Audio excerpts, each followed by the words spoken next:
반갑습니다. 주식대가 셜록입니다. 미증시의 하락과 중국 제조업지수 부진, 여기에 코로나 확산세가 더욱 심화되면서 기대감과 우려감의 균형에서 우려감으로 좀 다소 추가 기운 상황입니다. 중국의 제조업지수는 4개월 연속 하락으로 부담이 있는 상황이고, 원자재 가격, 중국 내 폭우, 코로나 이슈 등의 영향이 있던 모습입니다.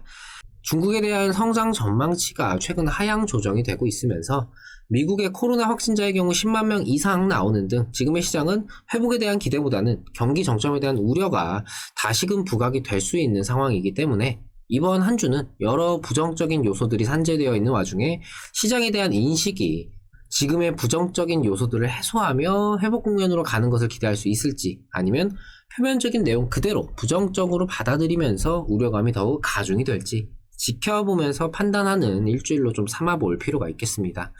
금일 네이버 여전히 조정을 지나가는 과정에 있는 상황이고, 이 시장의 영향에서 비교적 자유롭지 못한 모습을 보여주고는 있지만 기업 자체적인 성장 잠재력은 하반기 주인공이 되기에 부족함이 없다는 생각입니다.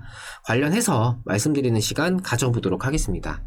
제가 올려드리는 영상은 한 번으로 끝나는 게 아니라 주기적으로 올려드리면서 그날그날의 상황과 이후 전망에 대해 수정하고 보완해 나가면서 매매에 참고하실 수 있도록 진행을 하고 있습니다. 구독만 해두시면은 이후에도 이 변화하는 상황들에 맞춰서 내용을 확인하실 수가 있으시니까요. 구독과 좋아요 한 번씩 부탁드립니다. 아울러 저희 주식대가에서 증권사 제휴를 맺어주시는 분들께 저희 주식대가 공식 리딩 1개월을 무상으로 제공해드리고 있습니다. 아래 번호로 성함만 문자 남겨주세요.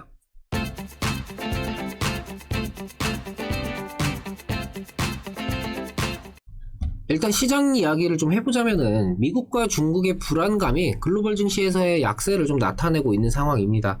델타 변이 확산이라는 우려감 외에 미국은 공정을 강조하며 빅테크와의 전쟁을 벌이고 있고, 중국 역시 40년간 추진을 해왔던 이 개혁 개방 노선을 규제와 통제로 좀 역사적인 전환을 하는 것이 아닌가 하는 상황인데요. 네이버는 일단 종목 개별적인 움직임을 하반기에 기대를 해볼 수는 있겠지만 지금으로서는 시장에 순응하고 있는 흐름을 보여주는 만큼 이 시장 관련해서 함께 체크해야 할 필요가 있어 보입니다. 중국이 알리바바와 텐센트 등 이 빅테크 기업에 대해 당국의 규제를 단행을 하면서 중국 경제가 좀 휘청이고 있다라는 상황인데요. 이들의 성장과 함께 빈부격차와 이 기회 불평등이라는 부작용이 심화가 되었고, 국민들의 불만이 높아지자 결국 이를 해결하기 위해서 칼을 빼들었다라는 평가입니다. 레드 캐피털리즘이라고 불리우는 이 중국의 독특한 경제 체제는 쉽게 말씀을 드리면은 경제관에서는 이 자유경쟁을 추구하는 자본주의 노선을 택하고 지원을 해주되, 공산당의 일당 체제에 의한 통제 자체는 유지를 하는 것이다 라고 좀 보시면 되는데요.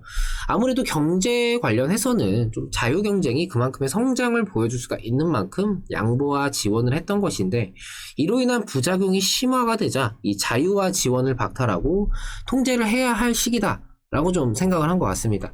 문제는 자유와 통제를 주기적으로 상황에 따라서 조절을 하던 것이 아니라 40년간 아예 좀 열어두었던 이 자유의 문을 닫아버리면서 이런 급격한 변화는 결국 글로벌 증시에 깊은 우려감으로 작용을 할 수밖에 없다라는 점인데요. 코로나 사태를 회복해가는 이 시기에 중국의 이러한 스탠스 변화는 서구권 국가에 더 이상 끌려가지 않고 독자적인 노선을 걸음으로써 주도권을 다시 확보하는 것뿐만 아니라 자국 내 주요 기업 및 국민들을 당국의 통제 아래에 좀 놓겠다, 이렇게 좀 해석을 할 수 있을 것 같습니다.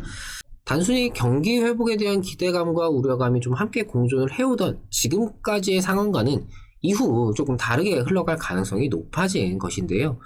미국이 추가 부양책을 내놓으면서 경기 회복에 무게를 두는 것과는 좀 상반된 그런 액션이기 때문에 이를 미국이 어떻게 받아들이고 글로벌 증시 또한 어떠한 인식을 비추느냐에 따라서 우리 증시를 바라보는 스탠스를 좀 맞춰갈 필요가 있겠습니다.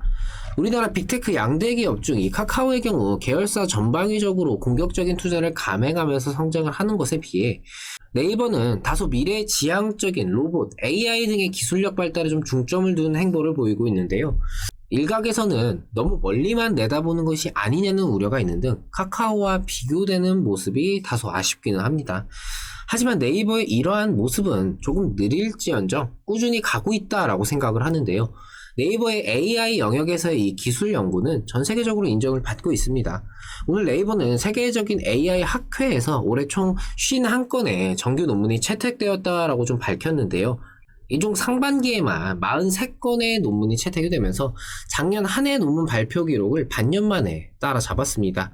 매년 AI 논문 발표 실적을 갱신하면서 국내뿐만 아니라 세계적인 기업으로 자리매김하고 있다라는 평가입니다. 분야 또한 컴퓨터 비전, 자연어 처리, 딥러닝, 음성기술 등 다양한데요. 채택된 논문 중 40% 이상은 네이버의 실제 서비스에 다양하게 적용이 되는 등 사용자의 경험을 높이는데 실제로 기여를 하고 있습니다. 네이버는 이를 위해 방대한 투자와 국내외 여러 연구기관과의 산학 협력을 하고 있는데요. 국내 유수의 대학들과 AI 연구를 위해서 협업을 하고 있고 서울대, 카이스트와는 각각 100여 명 규모의 공동연구센터를 설립하기도 했습니다. 이 밖에 베트남, 독일에서도 공동연구센터 설립 및 업무 협약을 맺는 등 AI에서의 영역을 계속해서 확장을 하고 있는 상황이죠. 미래의 중요한 영역 중 하나인 인공지능 AI, 네이버는 이러한 AI 연구가 학술적인 기여에서 그치는 게 아니라 실제 서비스에 녹아들면서 사용자 가치로 이어지고 글로벌 기술 경쟁이 점점 치열해지는 가운데 AI 기업의 선두에서 깊이 있는 중장기 선행 연구를 통해 글로벌 AI 경쟁력을 확보하고 국내 AI 기술 생태계를 더욱 단단히 구축을 하겠다라고 좀 밝혔습니다. 너무 먼 미래를 내다보는 게 아니냐는 우려는 분명 존재를 하지만 A와 같은 이 미래지향적인 기술력, 이 연구개발을 미리부터 차근차근 준비하겠다. 개인적으로는 정말 네이버답다라는 생각인데요.